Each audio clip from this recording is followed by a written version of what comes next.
Hello and welcome to Audiobook Reviews. In this video, I'll be discussing Doom of the Darksword, Book 2 in the Darksword Trilogy by Weis and Hickman.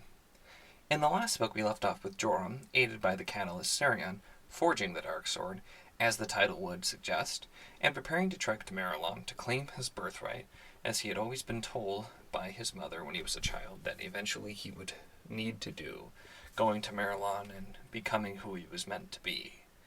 In Doom of the Darksword, the story is split into three parts, including the winding trip to get to Marilon, which is about the first section, about a third of the book. The second section being filled with a romance that's full of cliches. And then finally, we get the confrontation between all the forces at play in Act 3. The world and premise set up by Weis and Hickman was what really pulled me into the story when I started the first book. Unfortunately, the main story seems to really take a back seat to what felt like a lot of side plots that were presented as a main plot.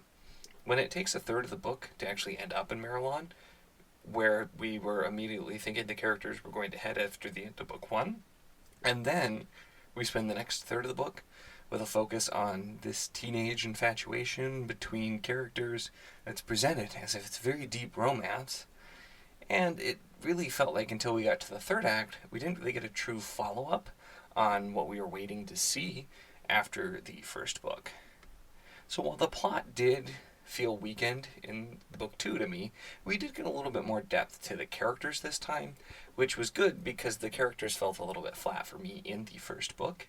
We see Joram go through some really one-dimensional changes, but instead of passing it off and just saying, oh, he really did change, we see both through him and through other characters and how they view him and see what's going on, that he may think he's changed, but he really hasn't.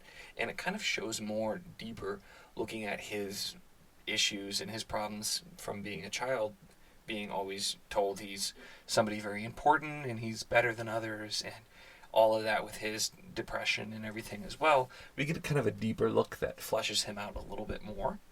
Really, for me, though, I commented Sarion I thought was the best character in the first book, and that most certainly remains.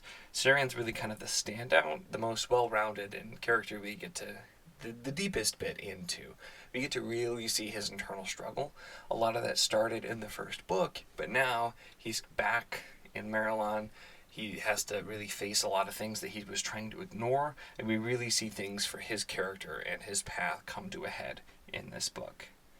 Simpkin is still shown to be very mysterious, still seems to know more than he lets on, of course, and really seems to be pulling the strings, orchestrating a lot of the situations in this book.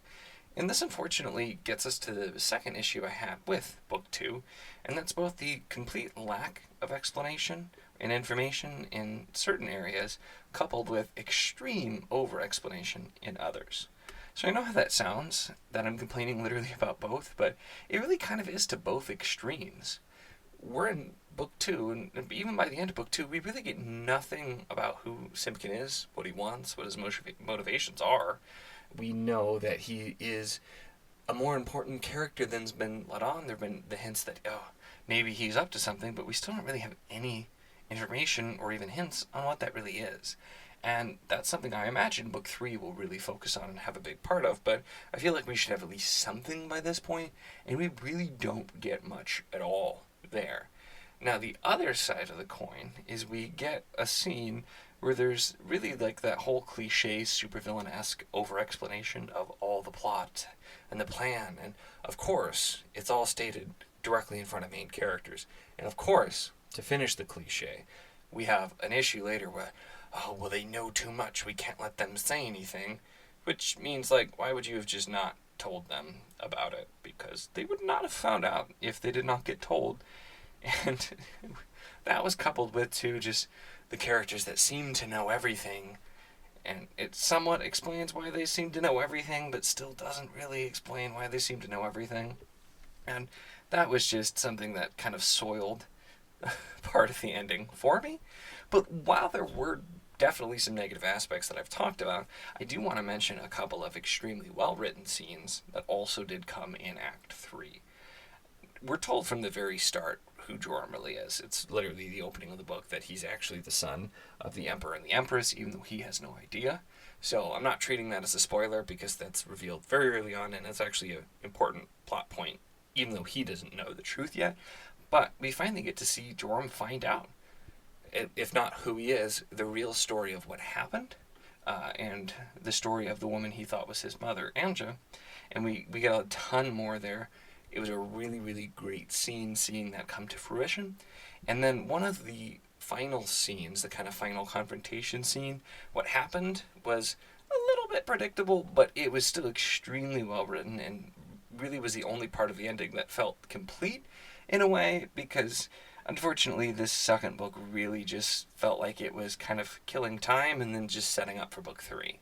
I didn't really feel like I got a complete story or a complete end, and a lot of the book, like I commented, seemed like it was just kind of, we need this to happen, we're going to have this happen, and it was really only Act 3 that felt like it was moving the plot forward for me. So, for a trilogy that, in my opinion, had a little bit of trouble getting started, had a really good premise, but struggled with the characters early on, going then to a fairly weak second entry is not exactly a good thing to have. There can sometimes be a slump in series or in trilogies in general, but when there were a lot of issues in book 1 that I was hoping book 2 would fix, and book 2 kind of went the opposite way, I was finding myself pretty disappointed overall. I've read other Weis and Hickman. They definitely are very capable writers. They have talent as authors, and you get flashes of that.